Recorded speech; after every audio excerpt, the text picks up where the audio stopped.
ସାରା ପରିବାର ସବୁ ଅନ୍ଧାର ଦେଖାଯାଉଛି ମତେ।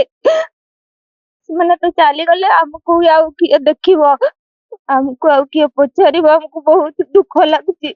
ମୁରବି ଚିହ୍ନ ହେଇଗଲା ଭଳିଆ ଲାଗୁଛି ଆମମାନଙ୍କୁ। ଆମେ ଆମର ଗୋଟେ ବଡ ମୁରବୀକୁ ହରେଇଛୁ, ସେଇ କଥା ଭାବୁଛି। କାକଟପୁର ନିର୍ବାଚନ ମଣ୍ଡଳୀର ଭୀଷ୍ମ ପିତାମହ ସୁରେନ୍ଦ୍ରନାଥ ନାୟକ ଆଜି ନିରବି ଯାଇଛନ୍ତି। ଅଞ୍ଚଳରେ କାକଟପୁର ଅସ୍ତରଙ୍ଗ ଅଞ୍ଚଳରେ ଆଜି ଶୋକର ଛାୟା ଖେଳି ଯାଇଛି। ସେ ଥିଲେ ବିଭିନ୍ନ ବିଭାଗର ମନ୍ତ୍ରୀ ଥିଲେ, ଅବକାରୀ ମନ୍ତ୍ରୀ ହଉ, ରାଜସ୍ୱ ମନ୍ତ୍ରୀ ହଉ, ଉପବାଚସ୍ପତି ହଉ ତଥା ଗଣଶିକ୍ଷା ବିଭାଗର ମନ୍ତ୍ରୀ ହଉ, ବିଭିନ୍ନ ବିଭାଗର ମନ୍ତ୍ରୀ ଥିବା ବେଳେ କାକଟପୁର ଅସ୍ତରଙ୍ଗ ଅଞ୍ଚଳରେ ସେ ଏକ ରାଜନୀତିର ଭୀଷ୍ମ ପିତାମହ ମଧ୍ୟ ଥିଲେ। ତାଙ୍କର ଆଜି ସକାଳ 6 ଘଟିକା ସମୟରେ ଯେତେବେଳେ ଇହଦ୍ୟାମ ତ୍ୟାଗ କରିଛନ୍ତି ଅସ୍ତରଙ୍ଗ ଅଞ୍ଚଳରେ ସମ୍ପୂର୍ଣ୍ଣ ଭାବରେ ଶୋକାକୁଳ ପରିବେଶ ସୃଷ୍ଟି ହୋଇଛି। ଆମେ ବର୍ତ୍ତମାନ ଅଛୁ ତାଙ୍କର ନିଜ ବାସଭବନରେ। ଇଏ ହେଲା ସିଧା ତାଙ୍କର ବାସଭବନ ଅଛି, ଛୁରିଆନା ପଞ୍ଚାୟତର ଯୋଉ ବାସଭବନ ଅଛି, ତାଙ୍କ ସହିତ ଆଲୋଚନା କରିବା। ତାଙ୍କର ଜଣେ ଅଛନ୍ତି ଘରର କେୟାର ଟେକର ଅଛନ୍ତି, ତାଙ୍କ ସହିତ ଆଲୋଚନା କରିବା। ଆଜ୍ଞା, ଆଜି ଆପଣଙ୍କ ମାଲିକ ଚାଲି ଯାଇଛନ୍ତି, କଣ କହିବେ? ସକାଳେ କେତେଟାରେ ଖବର ପାଇଲେ? କେମିତିଆ ଲୋକ ଥିଲେ? ମୁଁ ଆଜ୍ଞା ଖବର ପାଇଲି 7:30 ହବ ବୋଧେ, ଟାଇମ ତ ଦେଖିନଥିଲି, 7:30 ବୋଧେ ଲାଗୁଛି।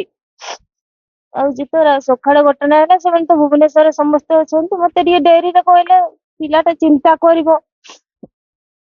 ନା। ମତେ ତ ଏତେ ଗ୍ରହ ପାଆନ୍ତି, ଏତେ ଆଗ୍ରହ କରନ୍ତି, ସବୁ କିଛି ଜମି ବାଡି ଘର ଦୁଆର ମତେ ଦେଇକି ଯାଇଛନ୍ତି। ଆଜି ସେ ନାହାନ୍ତି। ଆଜି ସିଏ ଫଟୋ ଧରିକି ଆପଣ କାନ୍ଦୁଛନ୍ତି? ଆଜି ସିଏ ନାହାନ୍ତି, ମତେ ତ ଦୁଃଖ ଲାଗୁଛି। ଆଉ ତାଙ୍କ ଘର ଦୁଆର, ତାଙ୍କ ସାରା ପରିବାର ସବୁ ଅନ୍ଧାର ଦେଖାଯାଉଛି ମତେ। ସେମାନେ ତ ଚାଲିଗଲେ, ଆମକୁ ଆଉ କିଏ ଦେଖିବ? ଆମକୁ ଆଉ କିଏ ପଚାରିବ? ଆମକୁ ବହୁତ ଦୁଃଖ ଲାଗୁଛି। ଆଖିରେ ଲୁହ, କାରଣ ଆଜି ମାଲିକ ଚାଲି ଯାଇଛନ୍ତି। କେୟାରଟେକର ନିଜେ ମଧ୍ୟ ଆଜି କାନ୍ଦି କାନ୍ଦିକିରି ନିଜ ଦୁଃଖ ବଖାଣୁଥିଲେ। ଆଜ୍ଞା, ଆପଣ ମଧ୍ୟ ସୁର ବାବୁଙ୍କ ଅମଳର ଲୋକେ, ଆପଣଙ୍କ ଗାଁର ସେ ଜଣେ ଭାଇ ମଧ୍ୟ ହେବେ, ସେ ଆଜି ଚାଲି ଯାଇଛନ୍ତି। କେମିତିଆ ଲୋକ ଥିଲେ?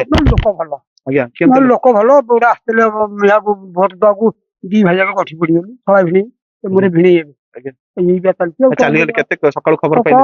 ଖବର ପାଇଲେ ଭୋରୁ। ଆଉ କଣ କରିବା? ଉପାୟ କଣ? ବଇଛି ସେଇଠି, ଆଉ ଉପାୟ କଣ କରିବ? ରାଜନୀତିକୁ ସେ ଅତି ପାଖରୁ ଦେଖୁଥିଲେ, ଲୋକଙ୍କ ସହିତ ମିଶୁଥିଲେ, ଲୋକଙ୍କୁ ବିଭିନ୍ନ ଅସୁବିଧା ସମୟରେ ସେ ଯାଇ ଠିଆ ହଉଥିଲେ। ସେ ଏମିତି ଜଣେ ନେତା ଥିଲେ, ତାଙ୍କୁ କାକଟପୁର ନିର୍ବାଚନ ମଣ୍ଡଳୀର ଭୀଷ୍ମ ପିତାମହ ମଧ୍ୟ କୁହାଯାଉଥିଲା। ଆମ ପାଖରେ ଅଛନ୍ତି ତାଙ୍କର ପଞ୍ଚାୟତର ଜଣେ ଲୋକ ଅଛନ୍ତି, ସେ ତାଙ୍କ ସହିତ ସବୁବେଳେ ମିଶୁଥିଲେ। ଆଜ୍ଞା, ଆଜି ସୁରବାବୁ ଚାଲିଗଲେ, କଣ କହିବେ? ଏହି ଅଞ୍ଚଳର ଜଣେ ବରିଷ୍ଠ ମୁରବୀ ବୋଧେ ଆମ ଅଞ୍ଚଳ ହରେଇଛି, ସେଇ କଥା ଭାବିବି। ରାଜନୀତି, ତାଙ୍କ ସହିତ ମୁଁ ରାଜନୀତି କେବେ କରିନି। ତାଙ୍କ ସହିତ ମୁଁ ଗୋଟେ ବାପ ପୁଅର ସମ୍ପର୍କ ହିସାବରେ ମିଶିଥିଲି।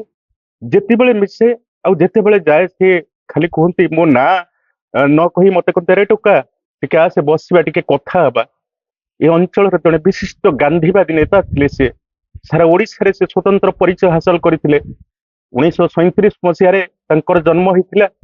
ସେ ଏ ଅଞ୍ଚଳ ପାଇଁ ଗୋଟେ ଆଲୋକ ବର୍ତ୍ତିକା ଥିଲେ, କହିଲେ ଅତ୍ୟୁକ୍ତି ହେବ ନାହିଁ। ତାଙ୍କୁ ହରେଇ ଏ ଅଞ୍ଚଳ ମୁରବି ଶୂନ୍ୟ ହେଇଯାଇଛି। ଗୋଟେ ମୁରବି ଯେମିତି ଘରୁ ହଜିଗଲେ ବା ଇହଲୀଳା ସମ୍ଭରଣ କଲେ ଯେଭଳି ଲାଗେ, ଠିକ ସେଇଭଳି ଲାଗୁଛି। ସେ 60 ଦଶକରୁ ରାଜନୀତିରେ ଅଛନ୍ତି। ଅସ୍ତରଙ୍ଗ ବ୍ଲକର ଚେୟାରମ୍ୟାନ କୁହନ୍ତୁ ଏବଂ ଓଡିଶାର ବିଭିନ୍ନ ପଦପଦବୀରେ ରହି ସେ ବହୁତ ଯୁଗାନ୍ତକାରୀ ପଦକ୍ଷେପ ନେଇଛନ୍ତି। ତାଙ୍କର ପଦକ୍ଷେପ ମାନଙ୍କ ମଧ୍ୟରୁ ଯେମିତିକି 13 ଜିଲ୍ଲାକୁ ତାଙ୍କରି ସମୟରେ 30 ଜିଲ୍ଲା ହେଇଥିଲା। ଇଏ ଗୋଟେ ସବୁଠୁ ବଡ ଅବଦାନ। ବହୁତ ଗୁଡେ ହାଇସ୍କୁଲ, ସେ ଶିକ୍ଷା ମନ୍ତ୍ରୀ ଥିଲା ବେଳେ ବହୁତ ଗୁଡେ ହାଇସ୍କୁଲକୁ ସେ ଏଡେଡ ହାଇସ୍କୁଲରେ ପରିଣତ କରିଥିଲେ। ସେ ରୋଗୀ ସେବା ତାଙ୍କର ଗୋଟେ ଅନନ୍ୟ ବ୍ରତ ଥିଲା, କହିଲେ ଅତ୍ୟୁକ୍ତି ହେବ ନାହିଁ। କାରଣ ଯେତେବେଳେ ଏଇ ଅଞ୍ଚଳର ହଉ ବା ଓଡିଶାର ଯେକୌଣସି କୋଣ ଅନୁକୋଣରୁ ଯିଏ ତାଙ୍କୁ ଜାଣିଥିବ, ତାଙ୍କ ପାଖକୁ ଆସି ପହଞ୍ଚେ, କୌଣସି ମେଡିକାଲ ଜନିତ ସମସ୍ୟା ନେଇ ସେ ସବୁବେଳେ ଆଗଭର ହେଇଥାନ୍ତି, ସବୁବେଳେ ଯାଇଥାନ୍ତି ଏବଂ ତାଙ୍କର ସେବା କେମିତି ହେଇପାରେ, ଉତ୍ତମ ଚିକିତ୍ସା କେମିତି ପାଇପାରିବେ, ସେଥିପାଇଁ ସେ କ୍ୟାପିଟାଲ ହସ୍ପିଟାଲ ହଉ କିମ୍ବା କଟକ ବଡ ଡାକ୍ତରଖାନା ହଉ, ସବୁ ଜାଗାରେ ତାଙ୍କର ଉପସ୍ଥିତ ଆପଣ ମାନେ ଅନୁଭବ କରିପାରିବେ। ସେ ଆଜି ନାହାନ୍ତି, ସେଇଥିପାଇଁ ଏ ଅଞ୍ଚଳ ମୁଁ ପୁଣି ଥରେ କହିବାକୁ ଚାହୁଁଛି, ଗୋଟେ ମୁରବି ଚିହ୍ନ ହେଇଗଲା ଭଳିଆ ଲାଗୁଛି ଆମମାନଙ୍କୁ। ଆମେ ଆମର ଗୋଟେ ବଡ ମୁରବୀକୁ ହରେଇଛୁ, ସେଇ କଥା ଭାବୁଛି। ଯାହାକି ଆଜି କାକଟପୁର ନିର୍ବାଚନ ମଣ୍ଡଳୀ ଅସ୍ତରଙ୍ଗରେ ଆଜି ଏକ ମୁରବୀ ଶୂନ୍ୟ ହୋଇଯାଇଛି ବୋଲି ତାଙ୍କର ବନ୍ଧୁ ପରିଜନ କହିଛନ୍ତି। ସେ ଥିଲେ କାକଟପୁରର ଭୀଷ୍ମ ପିତାମହ। କାକଟ ରାଜନୀତିକୁ ଅତି ପାଖରୁ ଦେଖୁଥିଲେ, ଲୋକଙ୍କ ସମସ୍ୟାକୁ ଅତି ପାଖରୁ ଦେଖୁଥିଲେ। ତାଙ୍କର ଆଜି ଆବର୍ତ୍ତମାନରେ 93 ବର୍ଷରେ ଯେତେବେଳେ ଇହଲୀଳା ତ୍ୟାଗ କରିଛନ୍ତି, ତାଙ୍କ ଆବର୍ତ୍ତମାନରେ ଆଜି କାକଟପୁର ଅସ୍ତରଙ୍ଗ ଅଞ୍ଚଳ ପୁରା ଶୋକାକୁଳ ପରିବେଶ ସୃଷ୍ଟି ହୋଇଛି। ପୁରୀ ଅସ୍ତରଙ୍ଗରୁ ପ୍ରକାଶ କୁମାର ବେହେରା, ଓଡ଼ିଶା ଭାସ୍କର।